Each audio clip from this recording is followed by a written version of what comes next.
as the economies not only of the United States and Mexico and Canada, where I now live, have faced economic problems. We've seen this reverberate through the European Union and Greece and Italy and other countries.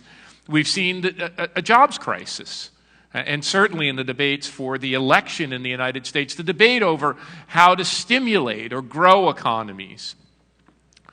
But what I want to share with you this evening is that these are all symptoms. They're all indications. They're all signals of a much deeper and thoroughgoing economic and social and cultural transformation. The economic and financial crisis we've experienced and the aftershocks are really signals of something deep and fundamental that's changing in the very nature of our economy. We're living through one of the greatest economic transformations in human history. And we know how jarring, how disruptive these kinds of economic transformations can be. The last major economic transformation like this one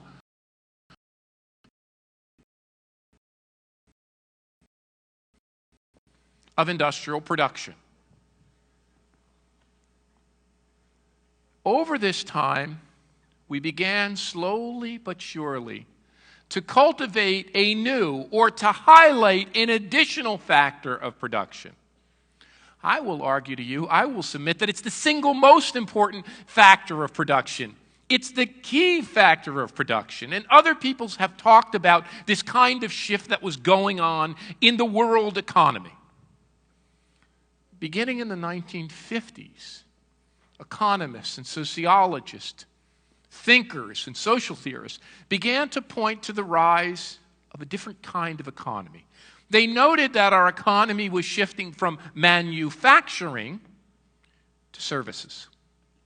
Others said, well, that's not quite right. That's not quite right. It's not simply a service economy. We were moving to a new technology, cybernetic and digital economy, a high-tech economy. Others added that this new kind of economy was powered not so much by things and by physical assets, but by a new kind of asset, the information economy. The greatest of these thinkers, one of several people who influenced my career, the great Peter Drucker, in his studies of General Motors, the car manufacturing company in the 1950s, pointed out that the shift in our economy was moving from an older industrial economy to what he called a new knowledge economy. Well, in my work, I think I've made a small addendum to that theory. I think I've figured out something that's a little bit more basic and fundamental, which I'd like to share with you. If you've read your classical economists, if you've read your Marx, you know that Marx and the classical economists believed that what powered the economy was human physical labor. Our ability to work on the land, to work in the fields, to work on the farms, and then to work in factories, and to apply our physical skill. Marx, the greatest of them all, said that what created economic growth was something quite deep and fundamental that differentiated humans from all other species on Earth. It's what alienated the worker, but created value. He said it not only powered economic growth, but it was what made us inextricably human. It was the fact that when we came together on farms, but especially in increasingly giant factories, that we work together collectively. He called it intersubjectively. We work together collectively and intersubjectively using our physical labor in factories to make things. What made us human, as well as powered growth, was our physical labor. Well, in writing my book, Rise of the Creative Class, a decade ago, which we've just issued in a new revised form and updated, I was able to go back to the biological literatures, the psychological literatures, and began to probe what really distinguishes human beings from other species. It's not the knowledge that we acquire. It's not the information or technology or services we create. It's not our physical labor. If you look at any little boy or girl on the playground, your brothers or sisters, your children or grandchildren, your nieces or nephews, if you then go out and look at what a great musician, there's a fabulous psychologist named Robert Sternberg who wrote a whole book on this. He said, take a great musician or a great entrepreneur, a great business leader or a great visual artist, a great theatrical performer or a great political reformer. What they all share is something that's quintessentially and inextricably human and which separates us from all other species. That is in our knowledge, it is in our information, it is in our technology. It's our human creativity. That's the economic force. That's the economic factor that we all share. It is not physical labor that powers growth. We mistakenly believe that. Through all of time, but in our time especially, as physical constraints have fallen away, we can focus on what is truly the driving force of our economy: human creativity, shared by each and every one of us. Now, I'll just give you a few statistics to help you understand the depth of this shift. 100 years ago in Tijuana or Mexico, Southern California, San Diego, the United States, Canada, where I now live, Europe, well more than half of us, perhaps 70 or 80% of us, worked in or around the agricultural economy. A growing number of people in the U.S. manufacturing heartland throughout Europe were beginning to be absorbed in manufacturing. Less than 5% of the workforce were members of what I come to call the creative class: scientists, technologists, knowledge workers in healthcare, law, and the professions, artists, musicians, people who work in media and entertainment. By the year 1950, certainly in the United States and in Europe and the advanced countries, the rise of manufacturing had occurred. Now more than 50% of Americans and Europeans worked in the blue-collar manufacturing industries. Less than 10% were in this creative class. But in the past 20 or 30 years, we have seen an economic tsunami. Over the course of that time, in the United States, 20 million workers. Across the world, hundreds of millions of workers have become absorbed in the new, innovation-driven, knowledge-based creative economy. At the apex of the world economy in Singapore, in Northern Europe, in the Scandinavian nations, in the Netherlands, in Sweden, in Norway, in Denmark, more than 40% of the workforce already are now members of this new creative class. In the United States, it's a third. In Mexico today, it's more than 1 in 5 workers. And in the great metropolitan areas, in the great cities, it is already upwards of 50%. This creative economy is the growth force of our time. It is the innovation force of our time. It is our future. Now, people hear me say this, and immediately some recoil, and they say, isn't this notion of a creative or knowledge-based or innovation-oriented economy, isn't that elitist? Aren't you talking about the advantages of a creative and technocratic and innovative elite as more and more of society sinks ever lower? Our societies are divided, not just in Mexico, across the world, and are becoming more so. But that's because we failed to learn the most important lesson, and it's really why we're here tonight. And it's really what lies at the basis of my theory. Every single human being is creative. Creativity does not know the social categories of race or ethnicity or gender or sexual orientation that we as human beings have imposed on ourselves. Creativity flourishes in environments that are open, that are diverse, that are tolerant, that are inclusive, where men and women, girls and boys, straight and gay, married and single, of all ethnicities, of all religions, and all races can come together and contribute. You see, I didn't learn that by studying high-tech industries in the Silicon Valley of California.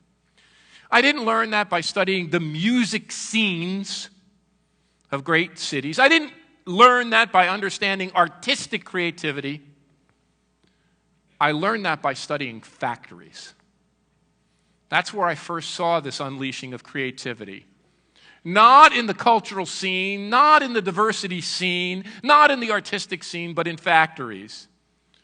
I was struck as a young American by the deindustrialization of America's heartland. I saw the factories close in Ohio and Michigan and Indiana through the Great Rust Belt. And I watched as a young scholar at Ohio State University, a company which you know well, a Honda factory open in the shadows of the burnt-out Rust Belt shells of American factories. And I went to visit that plant, and I went to visit a Toyota plant, and I went to visit a Nissan plant, and I went to visit a Nippon Denso plant, and I embarked on a study of great manufacturing companies. That took me here to Tijuana. That took me here to study Sony and Samsung and Honda and all the great factories that were opening, to study those plants. And I remember well, in the mid-1980s, one of the first trips I made to Japan to study the parent companies, I came upon a factory outside of Nagoya, where as I toured that factory, as I had toured so many plants, I began to speak with the plant manager. And he told me something that reverberates in my head till this day, which came out of me, came up through me when I was writing Rise of the Creative Class. He said, "Professor Florida, I tell you this modestly and humbly. Our companies will beat the big three." He said, "It's not because your people in the United States aren't good workers. You have fine workers. We employ them. And I teach in a business school." He said, "It's because the way you manage. You think the key to success is having a great CEO and a great R&D unit and MBAs, and if you have the strength of the high, creative, innovative knowledge elite, we know better. We will win because of one thing.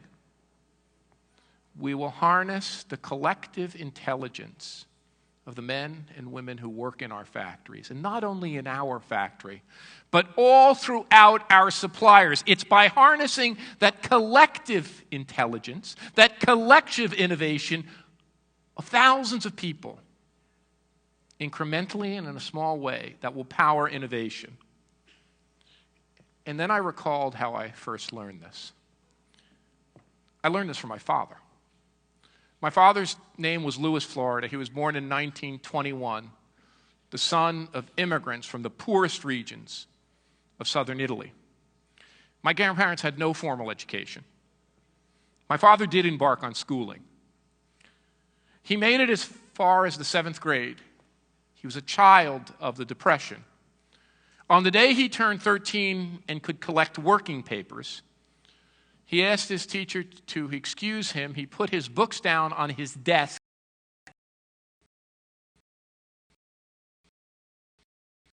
The world is flat. We have no more need for cities. We have no more need for community.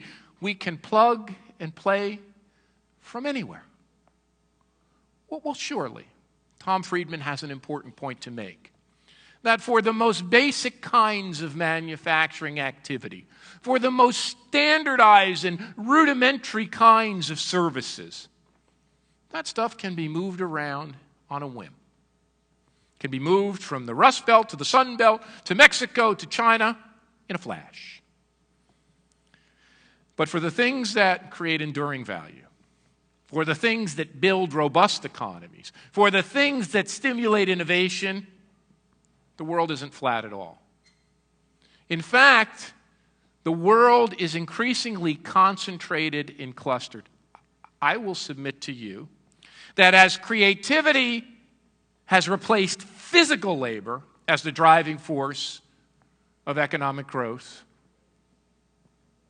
our cities and communities are coming to replace the industrial corporation as the key mechanism of stimulating that growth. In the old economy, my father's economy, you worked for one company for life. My father not only worked for one company for life, he had one house. He was married. He had his children. Both my parents died in that house. It was a stable industrial economy that was organized around, it was the age of the organization man, the great corporation. Not anymore. The organizing and social unit of our time, the economic driving container of our time, is no longer just the corporation. It's our communities and our cities, and that's why Tijuana Innovadora is so important. Because it calls attention to the real stewards and shepherds and leaders of our economy, which are not just corporate leaders, but community leaders, city builders.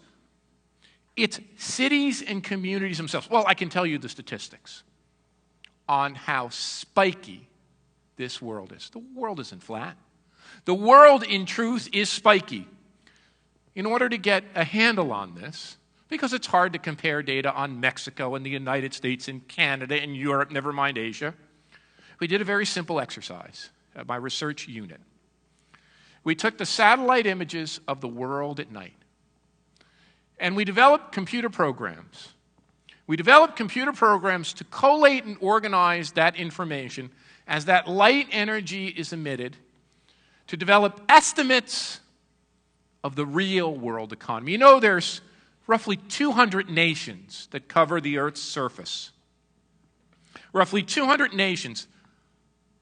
There are tens of thousands of cities and communities.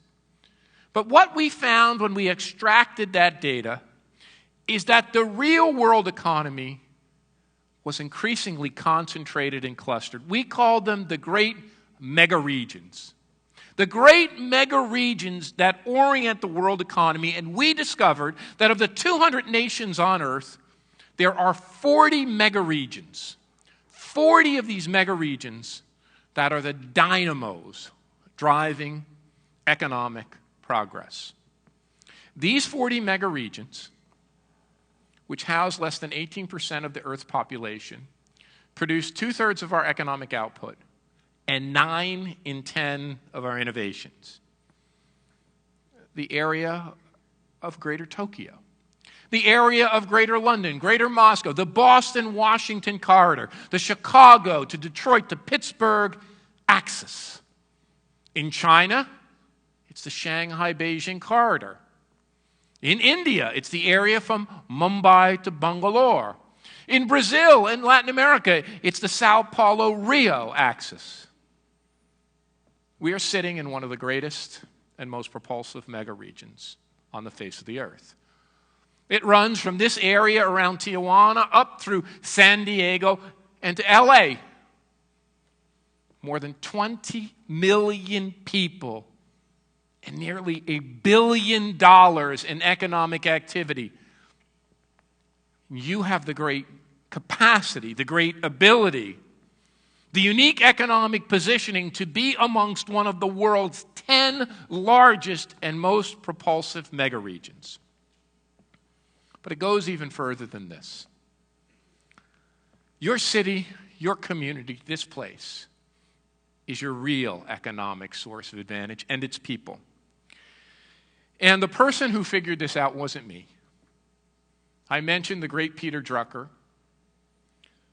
The second person who influenced my thinking was a woman who's now deceased, who I got to know in her 80s, who moved from New York City to Toronto, doesn't have an economics PhD, didn't even complete college. Her name was Jane Jacobs. She wrote about what makes great cities and how great cities are organized. And when I asked her, this noted urbanologist, what she thought was her most important contribution, she told me something in her humble way that was truly remarkable, because she's noted for understanding mixed-use development and the importance of having street-level energy and communities that are exciting to people. She studied her neighborhood of the Greenwich Village and wrote a whole book about this when she lived in New York. She fought against heavy-handed government urban renewal and how the energy of street-level and real people animated cities. She said, I think I've made a contribution to economic thought. She said, before me, all economists believed that if you were going to grow your economy, the way you did that was by deepening what economists call a division of labor, breaking tasks into more simple and elemental components as you would in a factory. Adam Smith, the great economist, wrote about the pin factory. And she said, most economists believe that companies, big, giant industrial corporations, drive the economy forward. Well, she said, of course the division of labor plays a role. Of course companies are critical. But she said, all of these economists have given us a theory of the simple thing.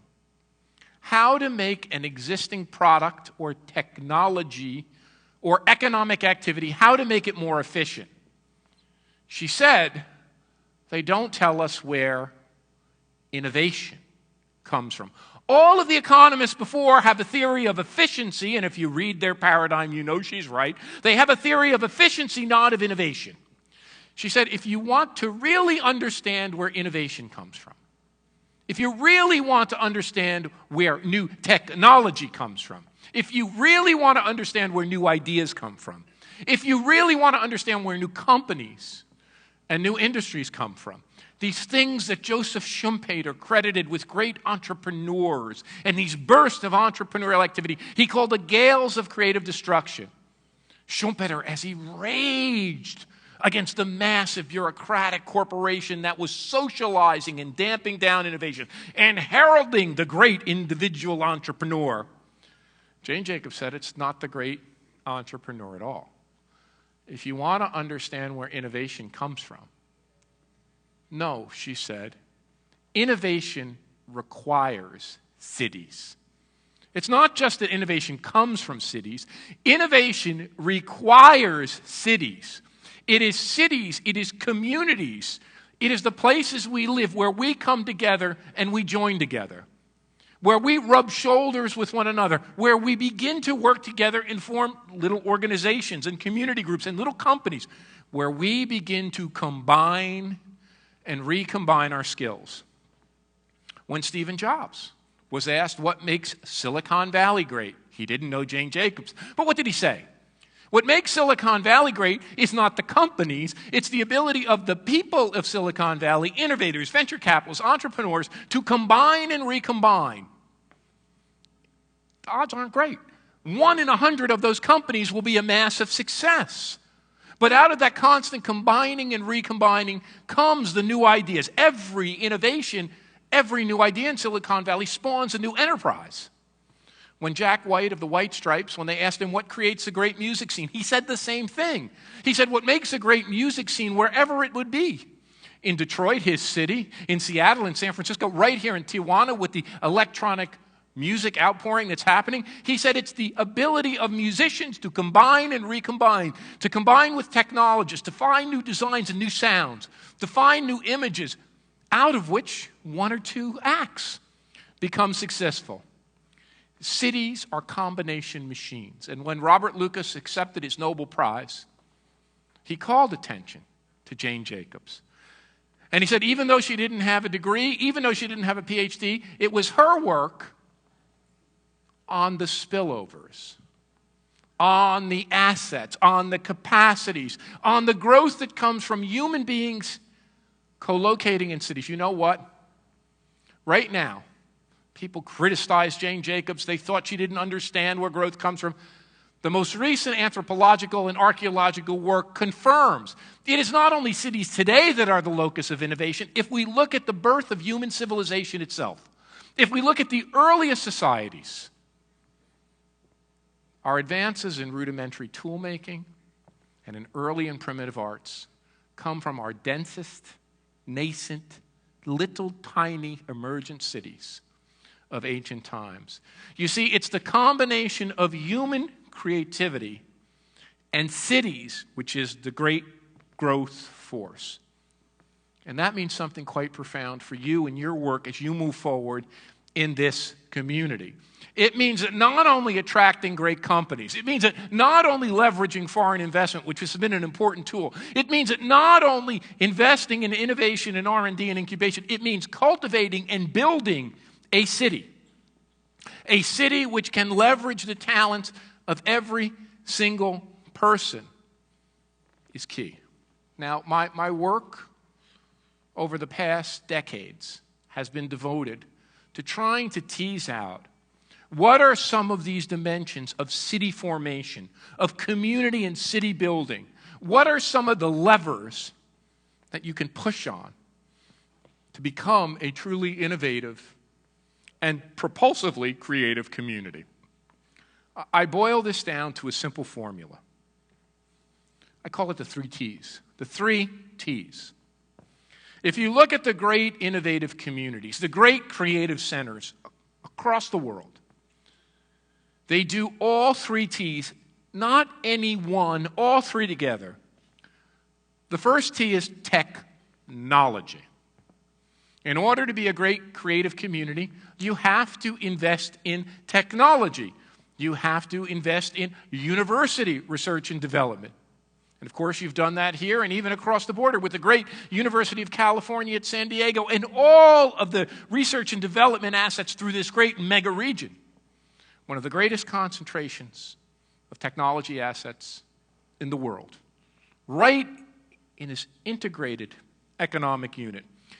But when I was writing my work, I was teaching in Pittsburgh at Carnegie Mellon University, one of the greatest technology universities in the world, a leader in the internet and social media and computing and electrical engineering. And what I saw in Pittsburgh is that the great inventive minds that I was teaching were coming to our university, that were launching companies like Sun Microsystems, that were running the research and development unit at Apple or Microsoft, that were starting small technology companies. They were leaving Pittsburgh because Pittsburgh lacked, at the time, although it's filled this gap now, lacked the second and third T. The second T is talent. In order to be a great creative community and to be an innovative center, you not only have to be a technology leader because technology can move, it is highly mobile, you have to invest in and cultivate talent. You not only have to have good elementary schools and good high schools, you have to have a climate, not just a business climate of good taxes and infrastructure. You have to have a people climate that makes people who are skilled and ambitious and have choices and abilities, who are mobile, to want to stay and create their businesses in your community. And that leads me to the third T, tolerance. It's not enough to have a technology. It's not enough to have talent. You have to be a tolerant community, a community that welcomes diversity, that cultivates diversity, that treats men and women equal, that reaches out to people regardless of religion or nationality or ethnicity.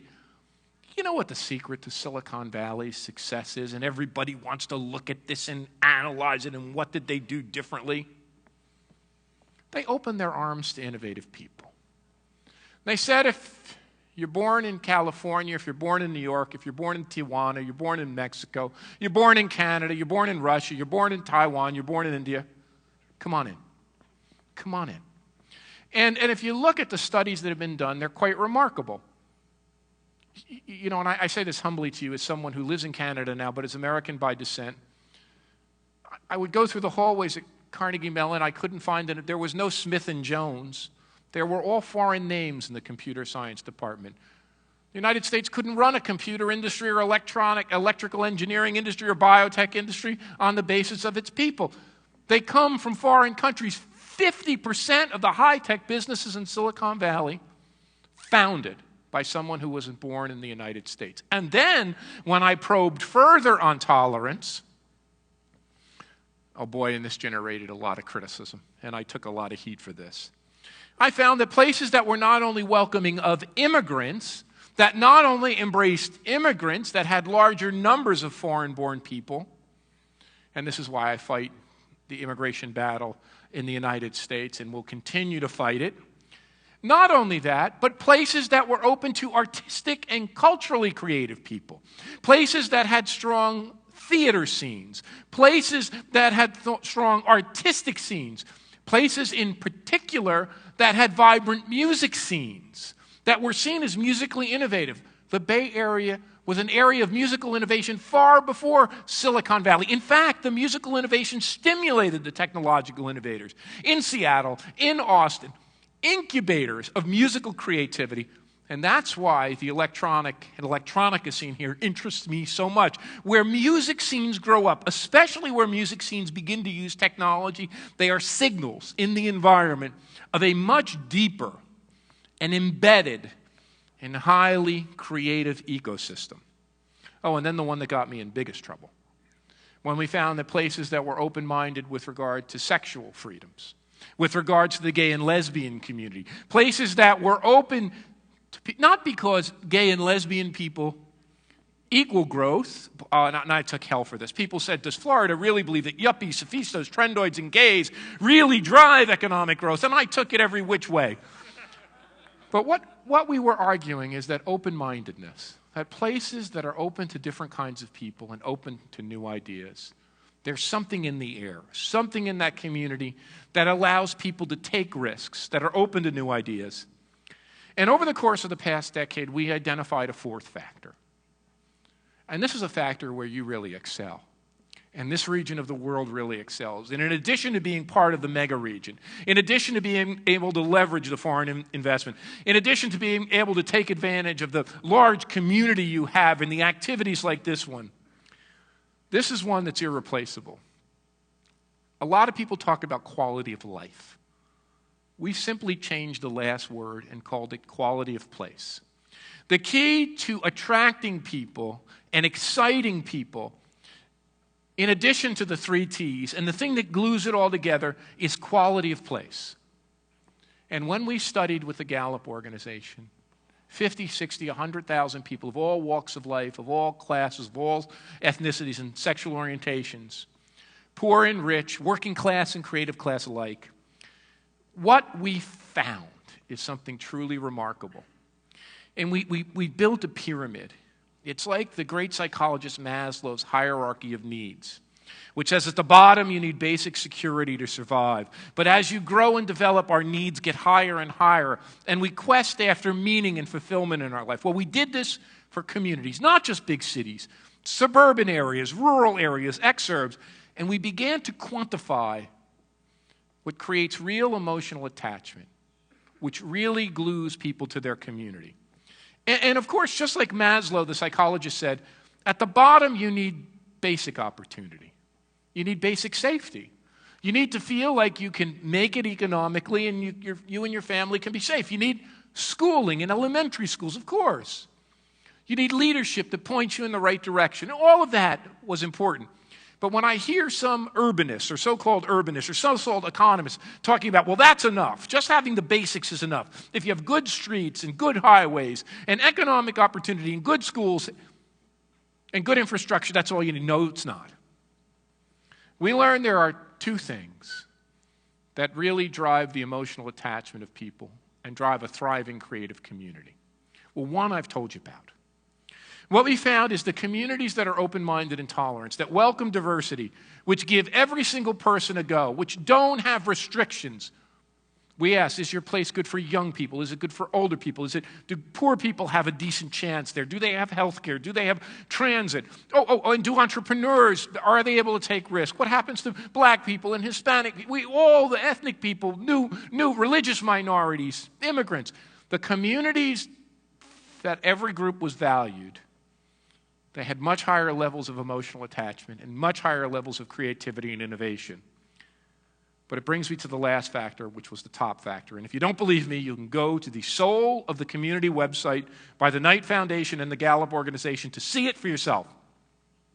At the very top of the pyramid was quality of place, the social and cultural offerings, the ability of people to express themselves, to engage in artistic and cultural creativity, not just the high arts, but street-level arts, to be part of a thriving scene, to not only watch sports, but to play sports. And then the one, which you have more than perhaps any, or at least as well as any place in the world, the natural and physical beauty of a place, was one of the most important features. The ability to have green space and sunlight and clean air and access to water. These qualities of quality of place, the natural and environmental and physical beauty, was the top-ranked factor across the board.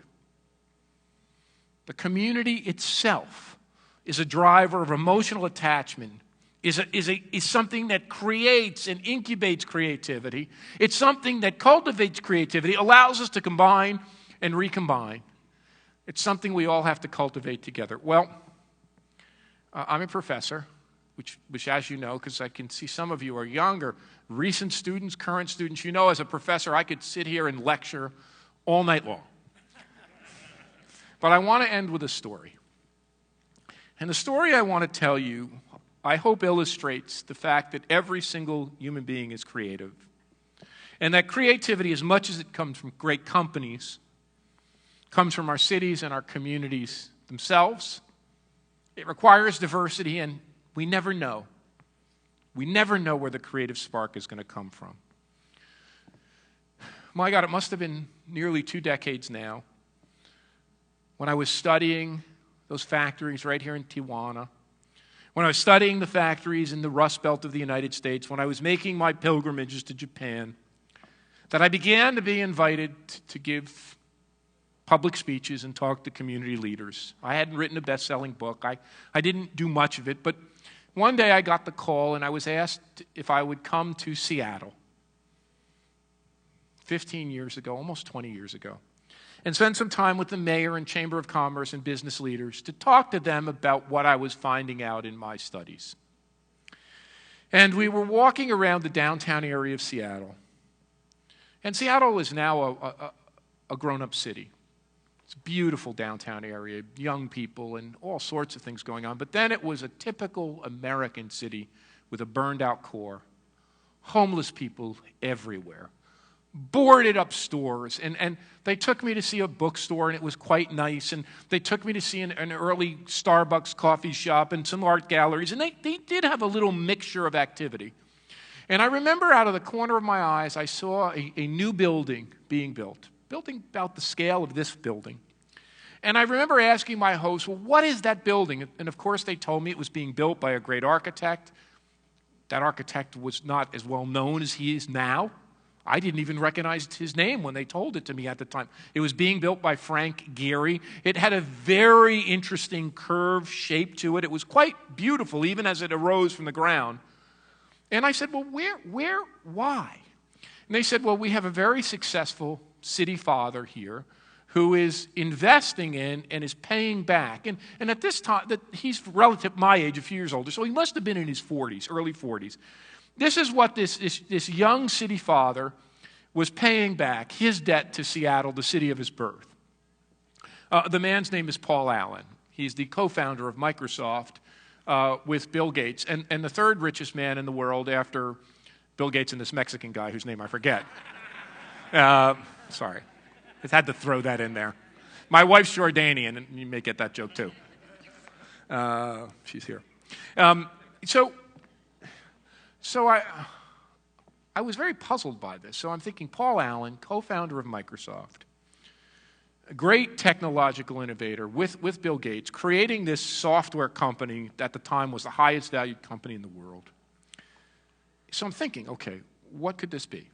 So the first thing that went in my head was this is going to be the Seattle Science Center. Obviously, Paul Allen, this great scientist and technologist, computer scientist, would be stimulated by science and paying back his city by making a science center. He would be influenced by great physicists or mathematicians, people like Einstein. No, my host told me it wasn't the Seattle Science Center. So I tried again. I said, well, obviously, self-evidently, he's not a scientist. He didn't go to work at the University of Washington or Carnegie Mellon or MIT or the University of California, wherever. He went to work in a company. So he cares about discovery and invention. So I said, his models are people like Thomas Edison, a great inventor. Of course, what he would do is create a Seattle Discovery Center. No. So, okay. I'm keeping guessing, right? I thought, oh, he's a billionaire. I know what motivates him. Getting rich. He's creating a Seattle Center for like robber baron entrepreneurship, how to teach people how to get rich. And then my host told me, it's the Jimi Hendrix Experience Music Project. The Jimi Hendrix Experience Music Project. And then it dawned on me. It wasn't, even though Paul Allen is one of the greatest software minds of our time, one of the greatest technological innovators of our time, it wasn't another technological innovator. It wasn't an Einstein, a great computer scientist, a professor. It wasn't even a great inventor. It wasn't the Rockefeller, robber baron capitalist. It was a young African American black musician. And I realized this because he was my boyhood idol. That's who I wanted to be like. That's what I did when I was young. I played the guitar. And so did, and you can read all about Paul Allen. That's what he does now. He wanted to learn the guitar. He wanted to be a musician. Bill Clinton said this when they asked Bill Clinton what he wanted to be. I wanted to be a saxophone player. And like me, and like Paul Allen, and like Bill Clinton, we realized at some point that we weren't going to be the next John Coltrane or the next Jimi Hendrix, and we applied our energies elsewhere. You see, there's a lesson in that story. We never know where the spark from creativity is going to come from. Oh, we might think that if we tell young people to study science and technology, if we encourage them to learn how to be entrepreneurs, but that's not the way it works. Sometimes it comes from where we least expect it. You see, it wasn't technology or science or entrepreneurship that motivated Paul Allen. It wasn't what motivated Steve Jobs. It wasn't what motivated many creative people. In Paul Allen's case, it was a kid from the ghettos of Seattle. A kid who went and formed a band. A black kid who faced discrimination and segregation, who not only played through the South and learned blues and learned from all the great bluesmen and R&B, who had to leave the United States to become successful. He had to go to England and take up and form a band with two British young men that he then toured the world with. And what's really interesting is he himself was a technological innovator. Jimi Hendrix applied himself not only to playing different licks and learning how to combine rhythm and blues and soul with psychedelic music and the Beatles and Bob Dylan. He went to work on technology. He heard in one of his first face-offs with other bands a guitar player playing through a better amp. And when asked later in life, he said, "I don't play guitar. I play amplifier." He began to work on amplifiers and effects pedals. And when he got enough money, just like Gates and Allen, just like Jobs and Wozniak, just as they built their little garage-based company, he poured all of that into his studio. That's why we still have new music from Jimi Hendrix all these years later. You never know where that creative spark is going to come from. In fact, I would submit to you that while we look at the elite universities and the high-tech companies and the creative elite, the real creative spark is likely to come down from below, from harnessing that creative energy that lives in communities of diversity. That's our job here in Tijuana. That's our job here in Mexico. That's our job in the great SoCal area. That's our job across the world. We need together to stoke and harness and mobilize that creative furnace that lies deep within every single individual. Thanks so much for having me back, and I hope to come back more frequently in the future. Thank you. Yeah. Innovadora, Mr. Jose Galicot has something for you. Bueno, no, qué inspiracional, qué importante y de qué manera centró en lo que estamos intentando. Un poco Tijuana Innovadora estaba tanteando qué es lo que quería y hacia dónde iba. Juntamos jóvenes, juntamos artistas, juntamos poetas, juntamos talentos y juntamos y se los trajimos. Y este hombre llega y nos platica en lo que soñamos y nos llena de inspiración. Y voy a hacer algo raro porque pues puedo hacer lo que quiera con el micrófono. Voy a invitar a todos mis cuates, a Jack y a Tomás, que anda desesperado por saludarlo y platicarle algo. Voy a pedirle a Susana que suba y vamos a pedir a todos los, y a la señora, por favor, al ingeniero Gurría, a la señora Gurría, a todos los cuates porque han trabajado, y a todos los voluntarios que vengan a saludar. ¿Ves? ¿Por qué? ¿Por qué? Y a todos los que están atrás también. ¿Por qué no? Trajimos a Richard Florida y la verdad cuando discutíamos internamente a quién queríamos traer, era él y él y él y él. Thank you. Hey, brother.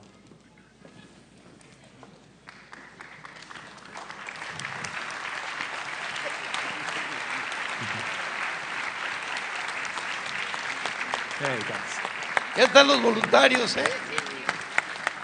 Ahí han estado paraditos trabajando. ¿No anda Jaye por ahí? No, bueno. Ok. Richard, ¿ya lo saludaste? Richard, for us it's a big honor. You don't know how much you meant before, because when we were thinking about doing Tijuana Innovadora, we were thinking about the speech that you gave in San Diego. And you told the people from San Diego that the hope for them was Tijuana. Of course. Okay? And I was right. You are right. And it's very inspirational. And this is a small token, a gift he designed, a Jack Winner. And a todos ustedes que han participado, gracias. Hemos vivido de emoción en emoción en emoción. Me lo voy a jalar para acá, ya saben para qué. Vente. De la mano. Ok, sale. Vengan todos, compañeros.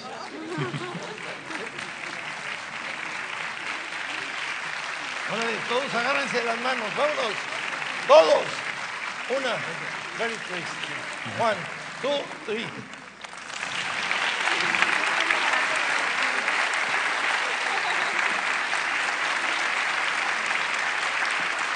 Gracias. Gracias.